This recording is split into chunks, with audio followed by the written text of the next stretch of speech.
2024 का game changer. जी हां, एक तरफ अयोध्या में भव्य राम मंदिर का निर्माण अंतिम चरण में है और जनवरी में उद्घाटन की तैयारियां की जा रही हैं। अयोध्या में अभी से देश विदेश से साधु संतों का जमावड़ा लगना शुरू हो चुका है, क्योंकि इस बार अयोध्या की दिवाली बेहद खास होने वाली है। तारीख 22 जनवरी 2024। ये वो तारीख है जो प्रधानमंत्री मोदी के जीवन काल के लिए बहुत बड़ा दिन होने वाला है। क्या राम मंदिर के आभा मंडल में मोदी जीत जाएंगे 2024 का चुनाव? क्योंकि एक तरफ जहां पर राम मंदिर का इंतजार राम भक्तों को सदियों से था और आखिरकार वो तारीख सामने आ चुकी है। राम मंदिर का निर्माण कार्य तेजी से चल रहा है और 22 तारीख को रामलला की जब प्राण प्रतिष्ठा होगी तो वो हर एक राम श्रद्धालु के लिए बड़ा दिन होने वाला है। लेकिन क्या राम मंदिर के आभा मंडल में मोदी जीत जाएंगे 2024 का चुनाव? ये बड़ा सवाल है। अयोध्या में बन रहे भव्य राम जन्मभूमि मंदिर में रामलला की प्राण प्रतिष्ठा की तिथि आधिकारिक रूप से निर्धारित हो चुकी है। अगले साल 22 जनवरी को दोपहर 12:30 बजे रामलला मंदिर में विराजमान हो जाएंगे। उनकी प्राण प्रतिष्ठा होगी और इसके साथ ही बीजेपी के 4 दशक से चल रहे अभियान का भी समापन होगा।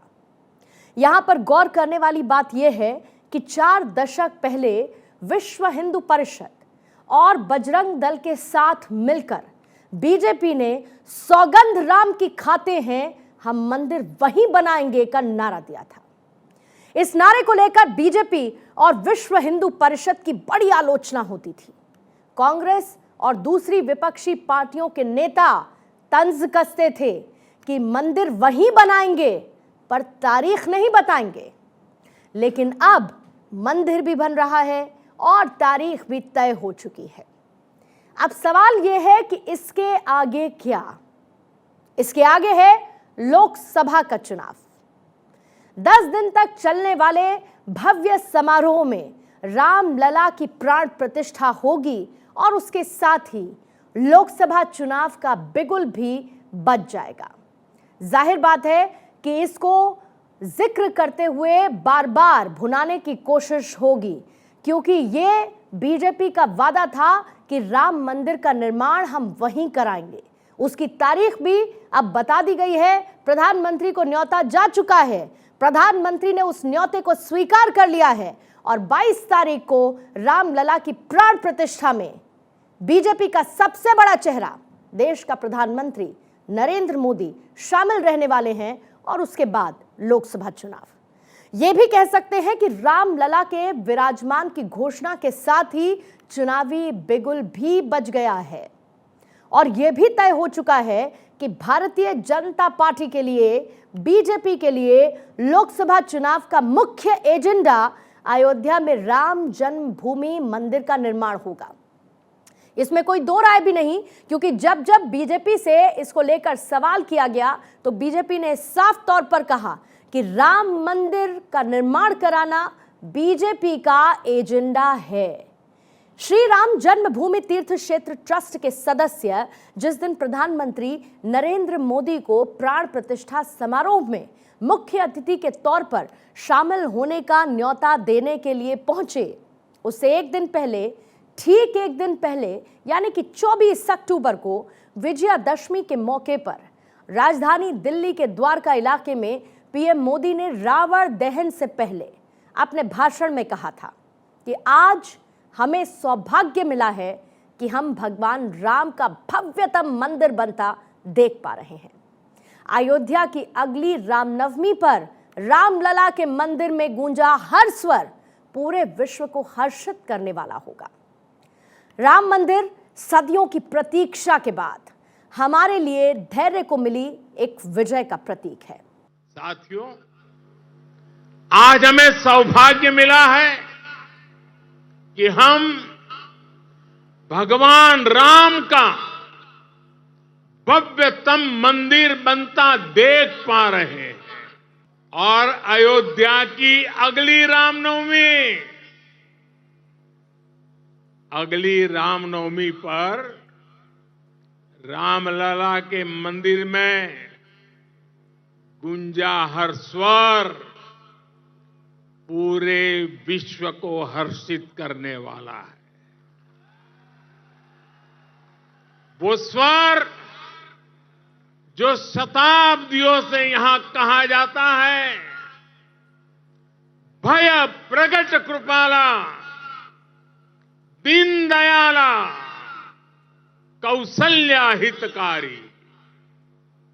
भगवान राम की जन्मभूमि पर बन रहा भव्य मंदिर, दिव्य मंदिर, सदियों की प्रतीक्षा के बाद हम भारतीयों के धैर्य को मिली विजय का प्रतीक है। तो सुना आपने प्रधानमंत्री मोदी को। यह महज संयोग नहीं है कि विजयादशमी का मौका था और प्रधानमंत्री मोदी ने यह भाषण दिया और उसके ठीक अगले दिन श्री राम जन्मभूमि तीर्थ क्षेत्र ट्रस्ट के पदाधिकारी उनको न्योता देने के लिए पहुंचे।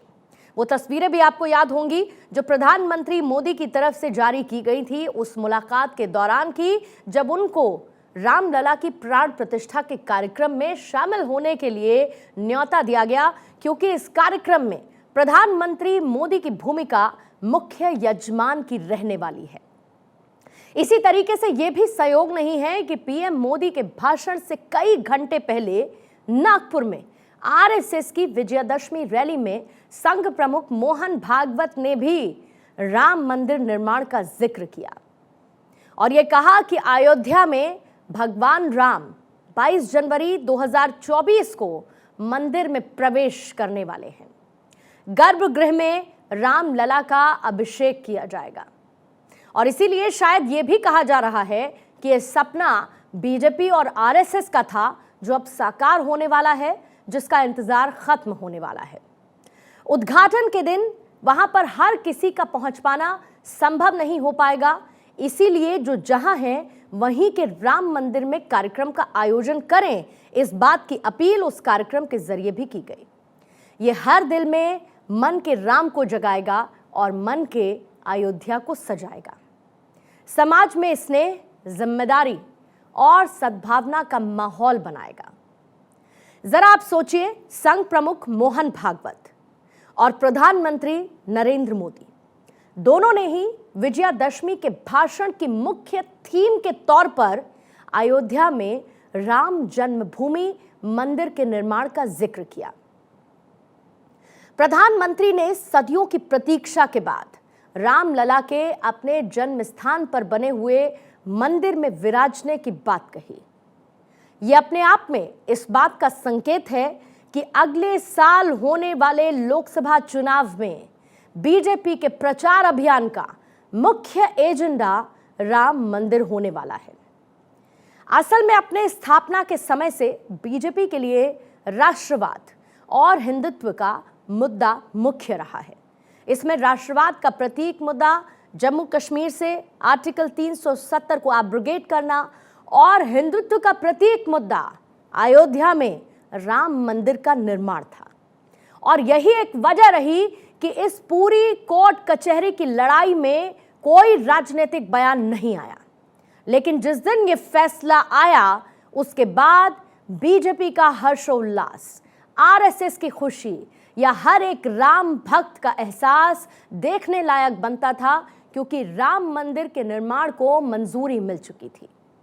बीजेपी की सरकार ने ये दोनों काम करके दिखाए। एक तरफ जहां पर हिंदुत्व का मुद्दा उनकी तरफ से उठाया गया, तो दूसरी तरफ मेन एजेंडे में शामिल रखते हुए राम मंदिर के निर्माण की तारीख भी अब सबके सामने है। गृह मंत्री अमित शाह ने भी इस बात का अपनी रैलियों में कई बार जिक्र किया है। जो कांग्रेस पार्टी सालों से राम मंदिर को लटका रही थी, उसे आगे बढ़कर पीएम मोदी ने राम मंदिर की नींव डालने का काम किया और अब अगले साल 22 जनवरी को पीएम मोदी प्राण प्रतिष्ठा में शामिल होंगे। इसी दिन अयोध्या में रामलला विराट मंदिर में स्थापित होंगे। एक कांग्रेस पार्टी सालों से राम मंदिर को अटका रही थी, भटका रही थी, लटका रही थी। मोदी जी ने एक दिन सुबह इसकी नींव डालने का काम किया। ये राहुल बाबा, मैं 2014 से 19 पार्टी का अध्यक्ष था। हर चुनाव में कहते थे भाजपा वाले कहेंगे मंदिर वहीं बनाएंगे मगर तिथि नहीं बताएंगे। मुझे ताना लगाते थे। मैं आज राहुल बाबा को तिथि कहने आया हूं। 22 जनवरी 2024 को मोदी जी प्राण प्रतिष्ठा में जाने वाले हैं और 22 जनवरी 2024 को वही अयोध्या में वही जगह पे रामलला विराट मंदिर के अंदर प्रस्थापित होंगे। मित्रों, राम मंदिर का निर्माण भले ही सुप्रीम कोर्ट के आदेश से हुआ है, लेकिन ये आम धारणा है कि केंद्र में बीजेपी की पूर्ण बहुमत की सरकार बनी तब ये मंदिर बना और हिंदुओं के सदियों का इंतजार आखिरकार खत्म हो पाया। ध्यान रहे, जब अटल बिहारी वाजपेयी की सरकार बनी थी और मंदिर निर्माण की दिशा में कोई पहल नहीं हुई तो बीजेपी की तरफ से यही कहा जाता था कि पूर्ण बहुमत की सरकार बनेगी तभी मंदिर बनेगा। लिहाजा अब पूर्ण बहुमत की सरकार बनी और अयोध्या में मंदिर बन गया है। इससे व्यापक हिंदू समाज में यह धारणा बनेगी कि क्या पता फिर पूर्ण बहुमत की सरकार बने तो काशी और मथुरा में भी हिंदुओं की सदियों की कथित प्रतीक्षा पूरी हो जाए। हो सकता है कि कई मुद्दों पर नरेंद्र मोदी सरकार से लोगों की नाराजगी हो, लोगों का मोह भंग भी हुआ हो, अपनी निजी परेशानियों के चलते सरकार बदलने का भाव भी मन में हो, लेकिन अयोध्या में राम मंदिर के निर्माण का संकल्प पूरा करके बीजेपी व्यापक हिंदू समाज में एक बार फिर भरोसे का भाव पैदा कर सकती है। अयोध्या में राम जन्मभूमि मंदिर का निर्माण और रामलला की प्राण प्रतिष्ठा व्यापक हिंदू समाज के अवचेतन में बीजेपी के प्रति सद्भाव बनाने वाला होगा। लोगों के दिलो दिमाग में इस बात को गहराई तक बैठाने के लिए दूसरे अनेक जतन किए जा रहे हैं। देश और पूरी दुनिया से साधु संत और श्रद्धालु अयोध्या पहुंच रहे हैं। यह कहा जा रहा है कि अयोध्या में पैर रखने की जगह नहीं है, क्योंकि वहां पर श्रद्धालुओं की इतनी बड़ी संख्या रामलला के प्राण प्रतिष्ठा कार्यक्रम के लिए होगी कि वहां जगह नहीं बचेगी। अयोध्या के साथ साथ पूरे देश में 10 दिन तक रामलला की प्राण प्रतिष्ठा का समारोह चलेगा। जो लोग अयोध्या नहीं पहुंच पा रहे हैं वो उस समारोह में दूसरे शहर में रहते हुए भी शामिल हो पाएं, इसकी तैयारी भी कर ली गई है। अयोध्या के विकास पर सरकार 30,000 करोड़ रुपए खर्च कर रही है। भगवान राम के नाम पर नया हवाई अड्डा बन रहा है और पूरी अयोध्या की ऐसी झांकी सजाई जा रही है कि उसकी चकाचौंध में बाकी तमाम चीजें ढक जाएंगी। यह सही है कि शुरू के 1 या 2 चुनाव को छोड़कर अयोध्या के मसले पर बीजेपी को ज्यादा राजनीतिक फायदा नहीं हुआ, जो उत्तर प्रदेश के चुनाव नतीजों में बार बार दिखाई भी दिया। लेकिन इसमें कोई संदेह नहीं कि अयोध्या का हिंद जनमानस, जिसमें एक बड़ा पवित्र और भावनात्मक स्थान है, वहां भव्य मंदिर का निर्माण और रामलला की मूर्ति की प्राण प्रतिष्ठा हिंदू भावनाओं को बढ़ाने वाली है। रामलला की प्राण प्रतिष्ठा के दिन यानी कि 22 जनवरी से लेकर मतदान के दिन तक जो भी अयोध्या पहुंचेंगे हिंदू, निश्चित रूप से वो संख्या करोड़ों में होगी और जो लोग टेलीविजन चैनल्स पर और सोशल मीडिया में रामलला के विराजमान उत्सव की तस्वीरें देखेंगे, उनके मन में बीजेपी और नरेंद्र मोदी के प्रति सद्भाव और ज्यादा बढ़ेगा। हिंदू हित की जो बात बीजेपी कहती है उसके प्रति भरोसा बनेगा और जो दूसरे काम बताए जाते हैं उनके पूरे होने की उम्मीद बंधेगी। बीजेपी ये भी कह पाएगी साथ में कि हम सिर्फ घोषणाएं नहीं करते, बल्कि उसको पूरा भी करते हैं। राम मंदिर उत्सव से हिंदुओं के मन में बीजेपी और पीएम मोदी के प्रति सद्भाव बनेगा। हिंदू हित की जो बात भारतीय जनता पार्टी कहती है, उसके प्रति भरोसा बढ़ेगा।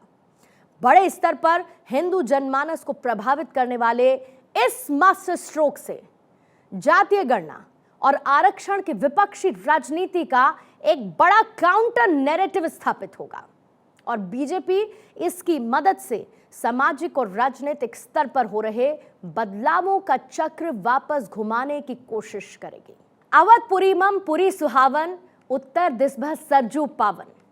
तुलसीदास रामचरितमानस की इन चौपाइयों के साथ उत्तर प्रदेश के मुख्यमंत्री योगी आदित्यनाथ ने श्री राम जन्मभूमि स्थल पर अपने उद्बोधन की शुरुआत की थी। तब योगी के चेहरे पर संकल्प सिद्धि के भाव और ओज साफ नजर आ रहे थे और आज पूरी अयोध्या राममयी हो चुकी है। बस इंतजार है तो 22 जनवरी का, जब रामलला भव्य राम मंदिर में विराजमान होंगे। इसी के साथ खास पेशकश में फिलहाल इतना ही। रुकेंगे एक बहुत छोटे से ब्रेक के लिए। आप बने रहिए भारत 24 के साथ।